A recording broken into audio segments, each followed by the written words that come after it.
Hello everyone, welcome to another lecture of marketing and today our topic is product development process part 1। तो हम product development के बारे में और product development process के बारे में स्टडी करेंगे। तो सबसे पहले हम देखते हैं कि प्रोडक्ट डेवलपमेंट होता क्या है। तो new product developments mean delivering a new product, the development of original product, product improvement, product modification and introduction of new brand through firm's own product development efforts। New product development का मतलब होता है कि delivering a new product, कि नया product बना के market में ऑफर करना, या the development of original product, कि ओरिजिनल प्रोडक्ट जो था उसकी डेवलपमेंट करना, मीन्स कि उसमें ग्रोथ लेके आना, मैच्योरिटी लेके आना, उसमें तरक्की लेके आना। प्रोडक्ट इम्प्रूवमेंट, प्रोडक्ट में बेहतरी लेके आना, प्रोडक्ट मॉडिफिकेशन, प्रोडक्ट में तब्दीली लेके आना, and introduction of new brand, और नया ब्रांड इंट्रोड्यूस करना मार्केट के अंदर through firms own product development efforts, firm की अपनी प्रोडक्ट डेवलपमेंट एफर्ट्स के थ्रू। मीन्स के प्रोडक्ट डेवलपमेंट का मतलब सिर्फ ये नहीं होता कि हमने डिलीवर करना है new product in the market, हम ओरिजिनल प्रोडक्ट की डेवलपमेंट भी कर सकते हैं, इम्प्रूवमेंट भी कर सकते हैं, मॉडिफिकेशंस भी कर सकते हैं, या नया ब्रांड भी इंट्रोड्यूस करवा सकते हैं उसी प्रोडक्ट की कैटेगरी का मार्केट के अंदर। ये सब के सब जो है ये न्यू प्रोडक्ट डेवलपमेंट के अंदर आ जाते हैं। आगे हम स्टडी करते हैं। Most of the new products fail in the market such as in America 90% of the new product fail in the market and cause loss of 20 to 30 billion every year. जैसे कि मोस्टली जो new products होते हैं वो fail हो जाते हैं, जैसे कि 90% अमेरिका में जो न्यू प्रोडक्ट्स आइडिया होते हैं वो फेल हो जाते हैं, और वो रीज़न बनते हैं 20 to 30 बिलियन लॉस का हर साल। मीन्स के कुछ ही प्रोडक्ट्स होते हैं जो कामयाब हो पाते हैं, और 90% जो न्यू आइडियाज़ होते हैं प्रोडक्ट के मुतल्लिक वो मोस्टली फेल हो जाते हैं। For example den food, a dog food failed in Pakistan but very popular in USA and UK. जैसे कि एग्जांपल एक कंपनी है डेन फूड जो कि डॉग फूड बनाती है, तो वो पाकिस्तान में बेसिकली फेल हो गई, लेकिन यूके और यूएसए में बहुत ज़्यादा कामयाब है। कि उन्होंने सोचा कि नया प्रोडक्ट जो है वो हम इंट्रोड्यूस करवाते हैं पाकिस्तान के अंदर, लेकिन पाकिस्तान में वो फेल हो गए, लेकिन जबकि ये न्यू प्रोडक्ट उनका यूएसए में और यूके में बहुत कामयाब है। बिकॉज उसकी भी रीज़न है ना कि वहाँ पे डॉग्स को एज अ फैमिली मेम्बर चुना जाता है और उनकी फूड के लिए काफ़ी केयर किया जाता है, लेकिन पाकिस्तान में ऐसा नहीं होता, कि कुछ ही फैमिलीज़ होती हैं जो डॉग्स को as a family member treat करती हैं, otherwise dogs use for the security measurements या सिक्योरिटी के लिए वो काम किए जाते हैं, तो उनके लिए इस तरह की खुराक नहीं ली जाती। तो डैट इज़ वाई जो डेन फूड था वो पाकिस्तान में फेल हो गया। इसी तरह बहुत से न्यू आइडियाज़ हैं जो फेल होते हैं, लेकिन चंद एक ऐसे होते हैं जो कामयाब होते हैं और पूरी कंपनी को बहुत ज़्यादा प्रॉफिट दे जाते हैं। आगे चलते हैं हम न्यू प्रोडक्ट डेवलपमेंट प्रोसेस, कि न्यू प्रोडक्ट की डेवलपमेंट का जो प्रोसेस है, अमल है, वो क्या होता है, हम उसके बारे में स्टडी करेंगे। There are 8 steps in the new product development process. नए प्रोडक्ट डेवलपमेंट के प्रोसेस के अंदर, अमल के अंदर 8 स्टेप्स होते हैं जिनको हम 1 by 1 गो थ्रू करेंगे। The number 1 is idea generation, idea का पैदा करना, आइडिया स्क्रीनिंग, आइडियाज़ को छानना, concept development and testing, idea को तस्वुर देना और फिर उसको टेस्ट करना, मार्केटिंग स्ट्रेटजी डेवलपमेंट, मार्केटिंग लाहे अमल को डेवलप करना, बिजनेस एनालिसिस, कारोबारी तज्जिया करना कि हमारा जो प्रोडक्ट होगा कि ये कारोबार के लिए बेहतर भी है कि नहीं है, प्रोडक्ट डेवलपमेंट, प्रोडक्ट को डेवलप करना, टेस्टिंग मार्केट, मार्केट में टेस्ट करना, और कमर्शलाइजेशन और कंज्यूमर के लिए उसको कमर्शलाइज कर देना। ये 8 स्टेप्स होते हैं किसी भी न्यू प्रोडक्ट डेवलपमेंट प्रोसेस के अंदर। तो हम आज 3 फर्स्ट स्टेप्स देखेंगे और जो नेक्स्ट 5 स्टेप्स होंगे वो हम नेक्स्ट लेक्चर में कंटिन्यू करेंगे। तो सबसे पहला स्टेप हम देखते हैं आइडिया जनरेशन, कि आइडिया पैदा करना प्रोडक्ट डेवलपमेंट के लिए। New product development start with the idea generation. नया प्रोडक्ट डेवलपमेंट का जो प्रोसेस है, जो अमल है, वो स्टार्ट होता है आइडिया जनरेशन के through. Idea generation is a systematic search for new product idea. Idea generation जो स्टेप है बेसिकली ये सिस्टमेटिक, एक सिस्टम के तहत सर्च की जाती है किसी भी प्रोडक्ट के लिए, न्यू आइडिया के लिए, कि हमने नया प्रोडक्ट किस तरह का बनाना है, उसके लिए आइडिया दिए जाए। i.e. in essence IBM had innovation jam which is online suggestion box for new product। IBM जैसे कि आपको पता है कि कंपनी है, उन्होंने एक इनोवेशन जैम कहते हैं प्लेस को, वो जगह बनाई है ऑनलाइन सजेशन बॉक्स के तौर पे, कि लोग आए और उनको सजेशन दें न्यू प्रोडक्ट्स के बारे में। न्यू आइडियाज़ उनको दें ताकि वो अपनी कंपनी के अंदर न्यू प्रोडक्ट्स बना सकें या प्रोडक्ट के अंदर मॉडिफिकेशन कर सकें या इम्प्रूवमेंट कर सकें। तो उन्होंने एक ऑनलाइन इनोवेशन जैम बनाया है जहां लोग सजेशन देते हैं और वो अपने प्रोडक्ट्स के अंदर मॉडिफिकेशन या उसमें इम्प्रूवमेंट लेके आते हैं। There are two sources for idea generation which are following। दो तरीक़ेकार या दो ज़राए हैं जिनसे आइडिया जनरेशन किया जाता है। एक है इंटरनल आइडिया सोर्स और एक है एक्सटर्नल आइडिया सोर्स। हम वन बाय वन दोनों को देखते हैं और कवर अप करते हैं। आइडिया जनरेशन हमारे पास कंटिन्यू हो रहा है फर्स्ट स्टेप। तो हम देखते हैं internal idea source. Idea through company internal research and development centre, employees such as scientist, engineer, staff and even top management. For example, Samsung use VIP Value Innovation Program Center within the organization for new ideas of products। Idea through company internal research and development centre. Her company के अंदर R&D department होता है, research and development department या centre होता है जहां पे new ideas ढूंढे जाते हैं, उन पे रिसर्च की जाती है। अब कंपनी के अंदर से जो नए न्यू आइडियाज़ हैं वो एम्प्लॉय की तरफ से आते हैं, सच एज साइंटिस्ट हो गए, इंजीनियर्स हो गए, या वहाँ का जो स्टाफ है वो हो गए, या टॉप मैनेजमेंट जो कि टॉप मैनेजमेंट में लोग हैं, मैनेजर्स हैं, डायरेक्टर्स हैं, ठीक है, CEOs वगैरह हैं जो एग्जेक्टिव पोस्ट पे हैं, उनकी तरफ से भी आइडियाज़ आते हैं। मिसाल के तौर पर सैमसंग यूज़ करता है VIP वैल्यू इनोवेशन प्रोग्राम। एक सेंटर उन्होंने बनाया है जहाँ पे तमाम ऑर्गेनाइजेशन के एम्प्लॉयज़ आपस में आते हैं, वहाँ पे उनकी आपस में गुफ्तगू होती है। वहाँ पे एज अ कोई बॉस और एम्प्लॉय तौर पे नहीं बैठा होता, एक दूसरे से गुफ्तगू करते हैं और न्यू आइडियाज़ के बारे में बात करते हैं। और कोई भी एम्प्लॉय विदाउट हेजिटेशन कोई भी आइडिया दे सकता है। अगर कोई आइडिया पसंद आ जाए तो उसके ऊपर काम किया जाता है। तो ये विद इन द ऑर्गेनाइजेशन जब आइडिया जनरेट किया जाता है, इसको इंटरनल आइडिया सोर्स कहा जाता है कि विद इन द ऑर्गेनाइजेशन ही हमें आइडिया मिल रहा है। सेकंड जो सोर्स है हमारे पास आइडिया जनरेशन का वो है external idea source. Idea through distributors and supplier. Distributors are close to the customer and market. They can give us information about consumer problem. Competitors are also source of new product idea. Idea distributor या supplier के through लेना। Distributor are close to the customer and market. जो distributors होते हैं हमारा product customer तक पहुंचाते हैं, वो कस्टमर के बहुत करीब होते हैं, वो मार्केट के अंदर बैठे होते हैं, वो हमें काफ़ी बेहतर इंफॉर्मेशन दे सकते हैं कि कस्टमर को क्या चाहिए और वो क्या प्रॉब्लम फेस कर रहा है, उसके लिए क्या सोल्यूशन बनाना चाहिए। कंपेटिटर भी समटाइम हमारे लिए आइडिया जनरेशन का सोर्स बनते हैं। समटाइम जब कंपनी को खुद से कोई आइडिया नहीं मिल रहा होता तो वो कंपेटिटर जो प्रोडक्ट बनाता है उसी की कॉपी बना के अपना भी नया प्रोडक्ट बना देते हैं। तो समटाइम कंपेटिटर से भी हमें अपने न्यू प्रोडक्ट का आइडिया मिल जाता है। तो ये तो हमारा पहला स्टेप कंप्लीट हो गया, आइडिया जनरेशन। जब आइडिया मिल जाता है उसके बाद क्या होता है? उसके बाद होता है आइडिया स्क्रीनिंग। स्क्रीनिंग का मतलब होता है छानना, कि सपोज कर लें कि कंपनी के बहुत सारे एम्प्लॉयज़ ने आइडियाज़ दिए हैं न्यू प्रोडक्ट के बारे में। अब उनमें से कोई एक या दो आइडियाज़ ही है जो कंपनी आगे लेके चलेगी और बाकियों को साइडलाइन कर देगी। तो इस अमल को आइडिया स्क्रीनिंग कहा जाता है। Screening new product idea in order to spot the good ideas and drop poor one as soon as possible. हमने न्यू प्रोडक्ट के आइडिया को स्क्रीन करना है, छानना है, ताकि जो बेहतर आइडियाज़ हैं उनको लिया जा सके और ड्रॉप आउट कर दिया जाए जो कि फजूल आइडिया हैं या पुअर वंस हैं। As soon as possible, ASAP, जितना जल्दी हो सके। One marketing expert proposes an RWW real win worth it method कि एक मार्केटिंग एक्सपर्ट था जिसने प्रपोज किया था कि आइडिया के अंदर 3 चीज़ें होनी चाहिए। नंबर 1 के रियल, नंबर 2 विन और नंबर 3 वर्थ इट होना चाहिए उसको, और उसी आइडिया को एक्सेप्ट करना चाहिए हमें प्रोडक्ट डेवलपमेंट के लिए। The idea of new product should answer 3 question कि न्यू आइडिया, जो भी प्रोडक्ट का न्यू आइडिया, उसको 3 सवालों के जवाब देने चाहिए। फर्स्ट, इज इट रियल, कि ये वाकई ही रियल है। Is there a real need and desire, कि ये वाकई मार्केट में ज़रूरत है और लोग इसको चाहते हैं। पहली बात कि आइडिया रियल होना चाहिए और वाकई क्या उसकी ज़रूरत है, उसकी डिज़ायर है मार्केट के अंदर। Second is can we win, क्या जो हमारा आइडिया है प्रोडक्ट के रिलेटेड, क्या वो जीत सकता है मार्केट के अंदर, क्या वो दूसरे कंपेटिटर्स को टफ मुकाबला दे सकता है, क्या वो जीत सकता है। अगर वो उसका जवाब दे सकता है आइडिया यस कि वो जीत सकता है तो हम आगे बढ़ते हैं। Does product offer competitive advantage, क्या वो वही जैसे कि मैंने बात की, क्या जो हमारा प्रोडक्ट होगा क्या वो हमें कंपेटिटिव एडवांटेज देगा, कंपेटिटर से बेहतर काम कर पाएगा कि नहीं कर पाएगा।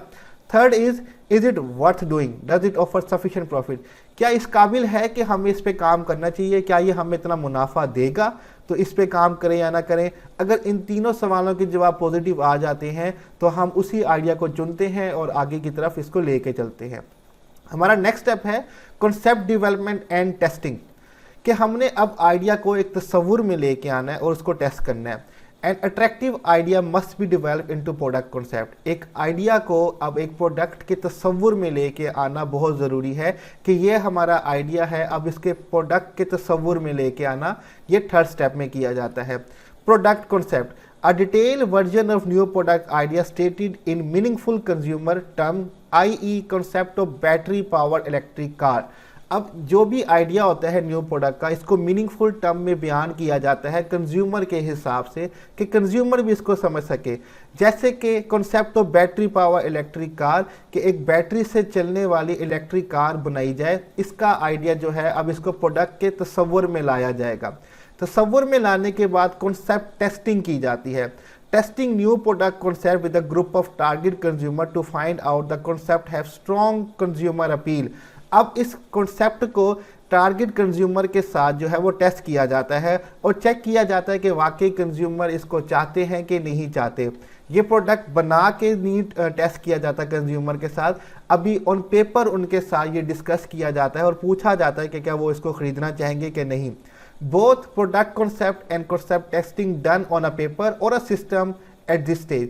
इस स्टेज के ऊपर जो थर्ड स्टेज है हमारी न्यू प्रोडक्ट डेवलपमेंट की, यहाँ पे प्रोडक्ट कॉन्सेप्ट और कॉन्सेप्ट टेस्टिंग जो है वो पेपर पे होती है या किसी सिस्टम पे बनाई जाती है, कि प्रोडक्ट का तस्वर जो है या प्रोडक्ट की जो कॉन्सेप्ट टेस्टिंग है वो किसी सिस्टम या पेपर पे बनाया जाता है और चेक किया जाता है कि वाकई क्या ये जो प्रोडक्ट है इसका कॉन्सेप्ट बन सकता है और क्या वाकई टारगेट कस्टमर जो हैं वो इसको अपील करेंगे, क्या वो इसको खरीदेंगे या नहीं। अगर यहाँ तक हमारा जो प्रोसेस है वो कंप्लीट हो जाता है तो हम फोर्थ स्टेज की तरफ चले जाते हैं। लेकिन इस पार्ट में हम पार्ट 1 में यहीं तक प्रोडक्ट डेवलपमेंट को डिस्कस करेंगे और यहीं पे इसका इख्तिताम करेंगे। आई होप कि आपको लेक्चर समझ आ गया होगा। कोई भी क्वेश्चन हो तो आप कमेंट में पूछ सकते हैं और इन स्लाइड्स का लिंक मैं डिस्क्रिप्शन में दे दूंगा, आप वहाँ से कॉपी कर सकते हैं। अल्लाह हाफिज़।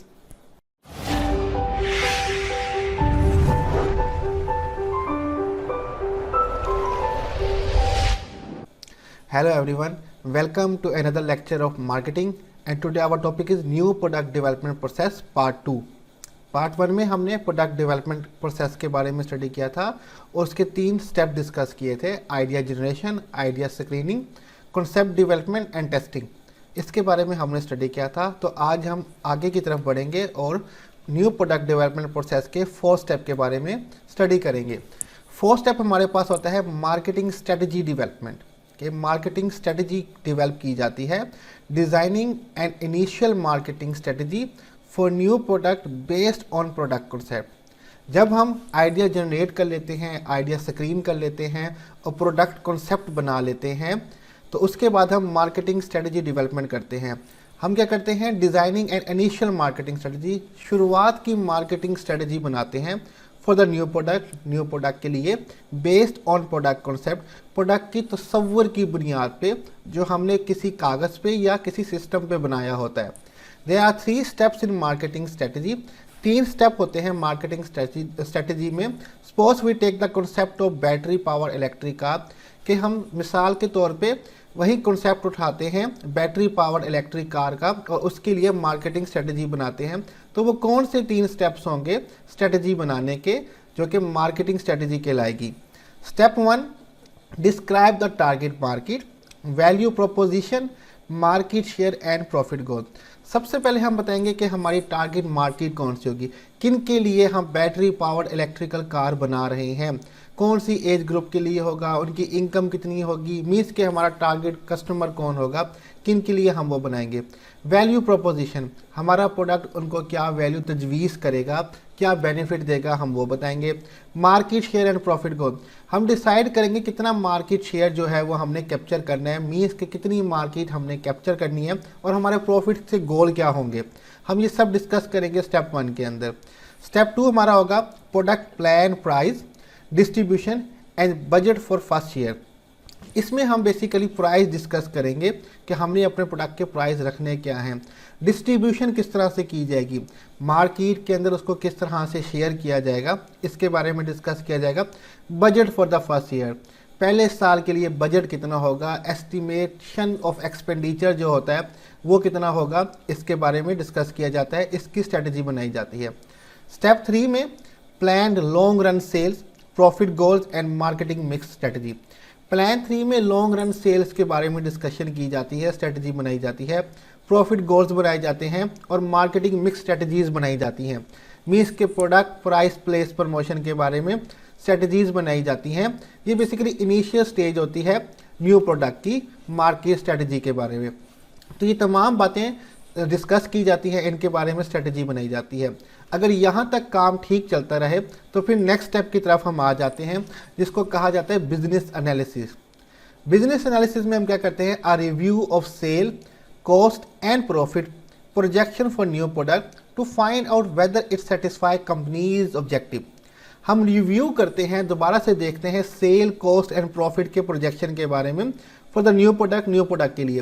क्या वाकई हमारा जो नया प्रोडक्ट है उसकी इतनी सेल होगी, क्या वो खर्चे को कवर अप कर पाएगा, क्या हम इतना प्रॉफिट कमाएंगे कि कंपनी के जो ऑब्जेक्टिव्स हैं, मकासद हैं, वो पूरे हो सकें।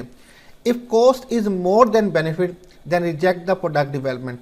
अगर कॉस्ट ज़्यादा होगी बेनिफिट से, मीन के खर्चा ज़्यादा है और बेनिफिट कम है न्यू प्रोडक्ट का, तो प्रोडक्ट डेवलपमेंट को रिजेक्ट कर दिया जाएगा, बंद कर दिया जाएगा। बट अगर हम इस स्टेप से भी आगे बढ़ जाते हैं, मीन्स के कॉस्ट कम है और न्यू प्रोडक्ट के बेनिफिट ज़्यादा होंगे मार्केट के अंदर, तो हम 6 स्टेप की तरफ आते हैं, जो होता है प्रोडक्ट डेवलपमेंट, कि फिजिकली हम प्रोडक्ट को डेवलप करते हैं। Developing the product concept into physical product in order to ensure product idea can be turn into market offering. इस स्टेप के अंदर, प्रोडक्ट डेवलपमेंट के अंदर, जो हमारा 6 स्टेप है न्यू प्रोडक्ट डेवलपमेंट प्रोसेस का, इसके अंदर हम प्रोडक्ट को फिजिकल शेप दे देते हैं, ताकि हम इंश्योर कर सकें कि जो प्रोडक्ट का आइडिया था, क्या वाकई हम उसको मार्केट में ऑफर कर सकते हैं या नहीं कर सकते। ओनली 1 और few model should be develop to test in the organisation. शुरुआत में 1 या 2 या कुछ मॉडल्स बनाए जाते हैं ताकि उनको चेक किया जा सके ऑर्गेनाइजेशन के अंदर, क्या ये चलने के काबिल भी हैं या नहीं है। अगर यहाँ तक सब कुछ ठीक हो जाए और प्रोडक्ट जो बनता है फिजिकल वो ठीक हो और ऑर्गेनाइजेशन में उसका टेस्ट भी हो जाए कि वो ठीक से काम कर रहा है, तो हम 7 स्टेप की तरफ आते हैं। हम क्या करते हैं, टेस्ट मार्केटिंग। हम मार्केट में टेस्ट करते हैं अपने न्यू प्रोडक्ट को। अब यहाँ पे क्या होता है, the stage in which product and marketing programmes are tested in the realistic market setting, i.e. in essence KFC test for 3 years for its product Kentucky Grilled Chicken. 3 approaches can be used for testing. इस stage पे हम क्या करते हैं, हम product को और अपने मार्केटिंग प्रोग्राम जो हमने बनाए हुए होते हैं उसको रियलिस्टिक मार्केट में सेट करते हैं, हकीकत की मार्केट में चेक करने की कोशिश करते हैं। जैसे कि KFC ने अपने केंटकी ग्रिल्ड चिकन को 3 साल टेस्ट किया मार्केट के अंदर और आफ्टर डेट उन्होंने उसको अपना परमानेंट प्रोडक्ट बनाया अपने मेन्यू के अंदर। 3 अप्रोचेज होते हैं प्रोडक्ट की टेस्टिंग के लिए। सबसे पहले है standard test market. Company finds small representative cities, conduct full marketing campaign, consumer and distribution survey. सबसे पहले जो टेस्ट करने का तरीका है, जो अप्रोच यूज़ की जाती है, वो है स्टैंडर्ड टेस्ट मार्केट। इसके अंदर क्या होता है कि कंपनी एक स्मॉल सिटी को टारगेट करती है और वहाँ पे अपने प्रोडक्ट को टेस्ट करती है कि फुल मार्केटिंग कैंपेन चला रही होती है कंपनी अपने न्यू प्रोडक्ट की। कंज्यूमर और डिस्ट्रीब्यूशन का सर्वे हो रहा होता है और चेक किया जा रहा होता है कि क्या रिस्पॉन्स आता है कस्टमर का हमारे प्रोडक्ट के लिए। एक और अप्रोच है टेस्ट मार्केट करने के लिए प्रोडक्ट का, वो है कंट्रोल टेस्ट मार्केट।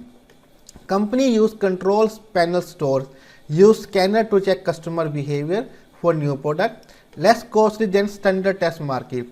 कि कंपनी क्या करती है, कुछ स्टोर्स होते हैं जिन पे वो अपना पूरा कंट्रोल कर लेती है, वहाँ पे स्कैनर लगे हुए होते हैं, कैमराज लगे होते हैं और वहाँ पे कस्टमर्स का बिहेवियर नोट किया जा रहा होता है, मॉनिटर किया जा रहा होता है, क्या वो न्यू प्रोडक्ट की तरफ देखते हैं या उसको ख़रीदते हैं उसकी तरफ नज़र भी डालते हैं कि नहीं डालते जो हमने स्टोर में रखा है। ये जो टेस्ट का सिस्टम है ये लेस कॉस्टली है, इतना एक्सपेंसिव नहीं होता as compare to standard test market, जो कि एक पूरे शहर के अंदर कंपेन चलाना होता है, जो काफ़ी एक्सपेंसिव होता है। तो कंट्रोल टेस्ट मार्केट जो है ये चीप सिस्टम होता है कि कोई भी स्टोर पैनल जो होता है कंपनी उसको कंट्रोल करती है, वहाँ पे स्कैनर्स लगाती है, कैमरेज लगाती है और कस्टमर का बिहेवियर मॉनिटर करती है कि वो हमारे न्यू प्रोडक्ट की तरफ किस तरह से बिहेव करता है। एक और अप्रोच जो है वो है हमारे पास सिम्युलेटेड टेस्ट मार्केट। सिम्युलेटेड का मतलब होता है कि नकली चीज़ बना देना बिल्कुल असल की तरह, इसको सिम्युलेटेड टेस्ट मार्केट कहा जाता है। Create artificial market to check new product response, एक आर्टिफिशियल मार्केट बना दी जाती है और वहाँ पे कुछ कस्टमर को लाया जाता है और न्यू प्रोडक्ट के रिस्पॉन्स के बारे में उनसे पूछा जाता है कि वो क्या कहते हैं, कि उनको प्रोडक्ट पसंद आया है या नहीं आया। मीन्स कि एक आर्टिफिशियल मार्केट बना के अपने प्रोडक्ट को टेस्ट कर रहे होते हैं। अगर हमारा प्रोडक्ट टेस्ट पास कर जाए, चाहे कंपनी कोई भी टेस्ट का जो अप्रोच है वो यूज़ करे, अगर वो टेस्ट पास कर जाए तो हम लास्ट स्टेप में आ जाते हैं न्यू प्रोडक्ट डेवलपमेंट प्रोसेस के, जो है commercialisation. Last step in new product development process in which introduce new product into the market. अब ये लास्ट स्टेप में हम करते क्या हैं, प्रोडक्ट को मार्केट में इंट्रोड्यूस कर देते हैं। Company spend $million on advertising and sale promotion.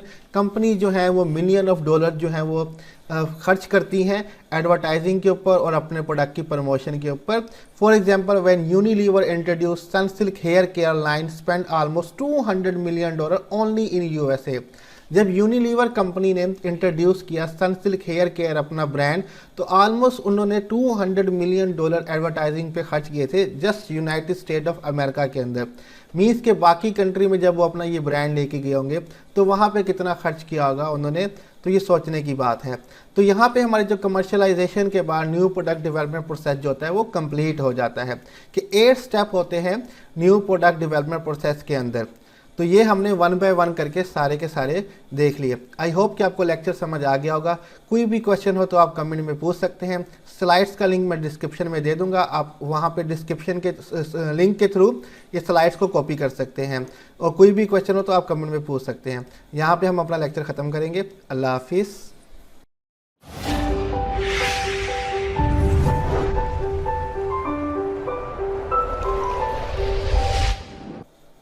Hello everyone, welcome to another lecture of marketing and today our topic is product life cycle। आज हम प्रोडक्ट लाइफ साइकिल के बारे में बात करेंगे। प्रोडक्ट लाइफ साइकिल बेसिकली किसी भी product की ज़िंदगी का साइकिल होता है, दौरानिया होता है। तो हम देखते हैं कि प्रोडक्ट लाइफ साइकिल होता क्या है। Basically product life cycle is the course of product sales and profit over its life time. Product life cycle basically एक सिलसिला है प्रोडक्ट की सेल का और उसके प्रॉफिट का, उसके मुनाफे का ओवर इट्स लाइफ टाइम। जब तक वो प्रोडक्ट मार्केट में चल रहा है, जब तक उस प्रोडक्ट की मार्केट के अंदर ज़िंदगी है, तो उस ज़िंदगी के दौरान उसकी क्या सेल्स और क्या प्रॉफिट रही हैं, उसको प्रोडक्ट लाइफ साइकिल कहा जाता है। After product development, product start with introduction in the market for the purpose of sale. Product development के बाद, मीन्स के प्रोडक्ट के बनने के बाद, प्रोडक्ट स्टार्ट होता है इंट्रोडक्शन से मार्केट के अंदर और उसका मकसद होता है सेल, यानी कि बेचना और प्रॉफिट कमाना। The demand of the product gradually increase in the market and its reach to its maximum from where it start to decline. जो प्रोडक्ट की डिमांड होती है मार्केट के अंदर वो ग्रेजुअली स्लोली इंक्रीज होना स्टार्ट होती है मार्केट के अंदर और अपने मैक्सिमम लेवल तक पहुंच जाती है और उसके बाद उसकी जो डिमांड है वो गिरना स्टार्ट हो जाती है, प्रोडक्ट की सेल कम हो जाती है और प्रॉफिट ख़त्म हो जाता है। लेकिन ये डिपेंड करता है प्रोडक्ट के ऊपर कि उसकी परफॉर्मेंस कैसी है। कुछ प्रोडक्ट ऐसे हैं जो कब से स्टार्ट हुए हैं और इंट्रोडक्शन स्टेज पे ही हैं, कुछ प्रोडक्ट ऐसे हैं जो अभी ग्रोथ स्टेज पे हैं और कुछ प्रोडक्ट ऐसे हैं जो कि मैक्सिमम लेवल तक पहुंच गए हैं, उनकी सेल इंक्रीज़ हो गई है और वहीं पे जाके रुक गए हैं और वो डिक्लाइन तक नहीं है। आगे देखते हैं, it is effective life span of product, कि जो भी प्रोडक्ट जो इंट्रोड्यूस होता है मार्केट के अंदर उसकी ग्रोथ होती है, मैक्सिमम सेल तक जाता है और फिर डिक्लाइन की तरफ आता है। ये एक पूरा लाइफ स्पैन है उस प्रोडक्ट का। There are usually 4 but we will discuss 5 stages of PLC। वैसे आम रूटीन में 4 स्टेप प्रोडक्ट लाइफ साइकिल के डिस्कस किए जाते हैं, लेकिन हम 5 स्टेप डिस्कस करेंगे प्रोडक्ट लाइफ साइकिल के अंदर। तो सबसे पहले हमारे पास product stages of product life cycle के अंदर जो पहली स्टेज है वो है product development begin. Product is under development during product development sales are zero and company cost is more. अब जितने भी प्रोडक्ट का जो लाइफ साइकिल होता है उसके 5 स्टेजेस होते हैं, ठीक है। तो पहला स्टेज जो है वो है product development begin. Product is under development, कि अभी प्रोडक्ट बन रहा है।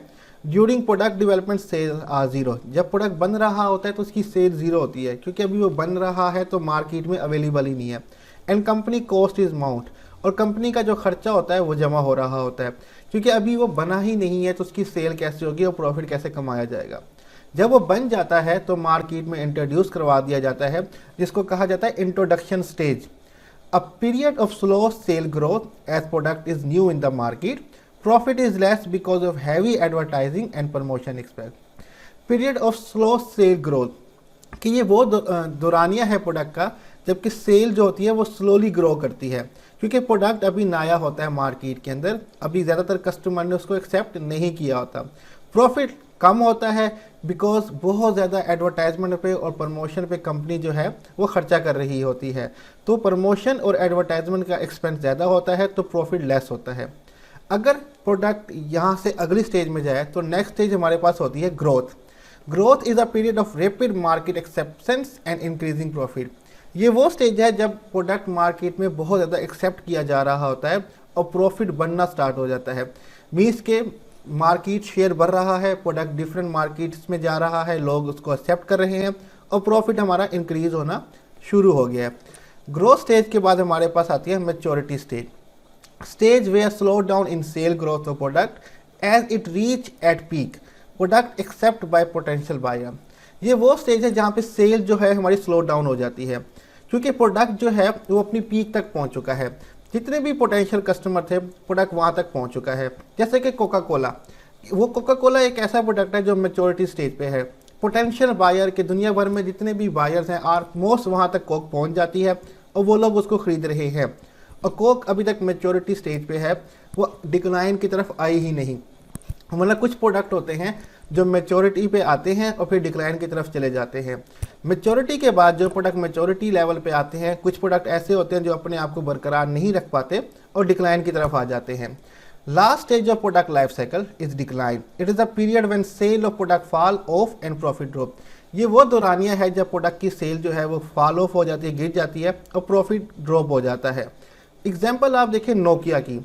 नोकिया एक ऐसा कंपनी थी, एक ऐसे प्रोडक्ट बनाती थी, ऐसे मोबाइल फ़ोन बनाती थी जो कि पूरी दुनिया में बिकते थे, मैच्योरिटी लेवल पे आ गए थे, बट लेक ऑफ इनोवेशन की वजह से कि वो अपने अंदर इनोवेशन और बेहतरी नहीं ले पाए तो वो डिक्लाइन की तरफ चले गए और उनकी सेल ड्रॉप हो गई और वो कंपनी ऑलमोस्ट सब ख़त्म हो चुकी है। तो ये basically 5 stages of product life cycle थे। अगर हम इसकी डायग्राम देखें तो हमें पता चलता है कि आप देख सकते हैं कि यहाँ पे हमें टाइम दिया हुआ है, ऊपर सेल्स एंड प्रॉफिट है हमारे पास है बड़ा, और यहाँ पे 2 हमें लाइंस दी हुई हैं, एक ग्रीन वाली सेल्स की और रेड वाली प्रॉफिट की। आप देख सकते हैं कि जब प्रोडक्ट डेवलपमेंट हो रहा है सेल की लाइन मौजूद ही नहीं है, प्रॉफिट की लाइन मौजूद है जो नेगेटिव की तरफ जा रही है, कि मीन्स के हमारा खर्चा हो रहा है, कॉस्ट हो रही है। जब प्रोडक्ट इंट्रोड्यूस होता है मार्केट के अंदर तो ये इंट्रोडक्शन स्टेज होती है, जब सेल ऐसा ऐसा बढ़ना स्टार्ट होती है। लेकिन आप देखें कि इंट्रोडक्शन स्टेज पे भी जो हमारा प्रॉफिट की लाइन है वो नीचे की तरफ है because of advertisement and promotion, और इंट्रोडक्शन स्टेज के एंड तक हमारी प्रॉफिट की लाइन पॉजिटिव में आ गई है, मीन्स के कुछ अर्निंग पॉजिटिव स्टार्ट हो गई है, मुनाफा होना शुरू हो गया, सेल्स इंक्रीज हो रही है। और आफ्टर डैट अगर आप देखें ग्रोथ स्टेज में सेल अचानक से ऊपर की तरफ जा रही है और हमारा प्रॉफिट भी जो है वो इंक्रीज़ होना शुरू है, मीन्स के बहुत सारे हमारे जो कस्टमर हैं वो एक्सेप्ट कर रहे हैं प्रोडक्ट को। और आगे जाके हमारे पास आ जाता है मैच्योरिटी स्टेज, जहाँ पे सेल पीक पे पहुँच जाती है और प्रॉफिट जो है वो स्लो डाउन हो जाता है और सेल भी जाके स्लो डाउन हो जाती है। अक्सर कंपनियां यहीं पे आके रुक जाती हैं मैच्योरिटी स्टेज पे। कुछ कंपनियां इंट्रोडक्शन के बाद ही ख़त्म हो जाती हैं, डिक्लाइन पे डायरेक्ट पहुँच जाती हैं, और कुछ कंपनियाँ मैच्योरिटी के बाद पहुंचने के बाद डिक्लाइन की तरफ गिरना स्टार्ट हो जाती है। जैसे कि एग्जांपल मैंने दी आपको नोकिया की, जो मैच्योरिटी पे पहुंची डिक्लाइन में आ गई। इसी तरह बहुत सारी इंडस्ट्रीज हैं जो डिक्लाइन की तरफ आ रही है, जैसे सीडीज़ हो गए, टेलीविजन्स हो गए, अब इनका दौर ख़त्म हो चुका है। मोनीटर्स हो गए, पीसीज हो गए, ये डिक्लाइन की तरफ आ रहे हैं क्योंकि अब इनोवेशंस आ गई है, जदीद चीज़ें आ गई हैं और मोबाइल पे हर काम होता है और डिफरेंट कंपनी डिफरेंट स्टेजेस पे चल रही हैं। तो ये बेसिकली प्रोडक्ट लाइफ साइकिल था। तो यहाँ पे हमारा बेसिकली लेक्चर जो है वो ख़त्म हो जाता है। इस लेक्चर की स्लाइड्स की मैं लिंक में डिस्क्रिप्शन में दे दूंगा, आप वहाँ पे कॉपी कर सकते हैं और कोई भी क्वेश्चन हो तो आप कमेंट में पूछ सकते हैं। यहाँ पे हम अपना लेक्चर ख़त्म करेंगे। अल्लाह हाफिज़।